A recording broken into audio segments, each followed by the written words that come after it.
A shocking moment for people attending a Santana concert when the band's namesake collapsed on stage. Carlos Santana's manager says the Grammy-winning artist passed out at a Michigan show because of heat exhaustion and dehydration.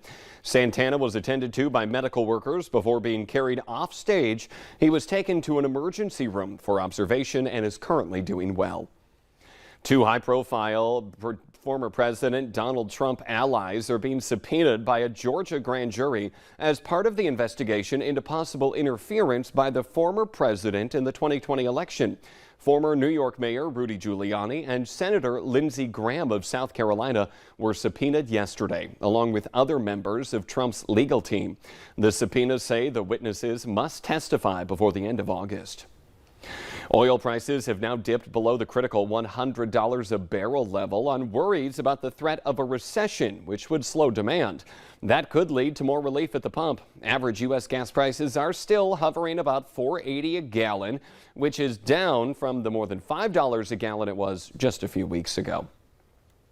Our wet spring wasn't great news for farmers, but for the International Peace Garden, the weather left their flowers in great shape for the summer. Well, the Peace Gardens is in very good shape this year. We've had a lot of rain, so everything's flourishing very well. All the flowers are starting to bloom right now. Some lilies are starting to come up. Yeah, it's in really good shape this year. The International Peace Gardens are a more than 2,000-acre plot at the U.S.-Canadian border in north-central North Dakota and southern Manitoba.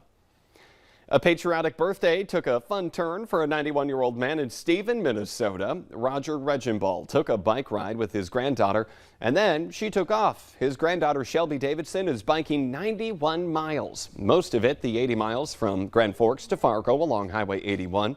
Shelby has type 1 diabetes and is using the platform as a way to raise money for JDRF, the leading organization funding type 1 diabetes research and spearheading efforts to find a cure.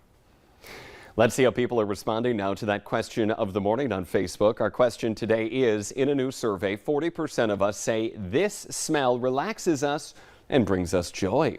Here's some of the guesses you're giving us. Heather said lavender, Case, a bonfire, and Clayton, some bacon. That just makes me hungry. But to leave your guess, check out the question on the Valley News Live Facebook page. We'll have the answer for you coming up right around 6:45. Straight ahead, new details are emerging about the suspect in that Illinois mass shooting as he gets ready to face a judge today. And a holiday shooting in Minneapolis leaves several people fighting to survive.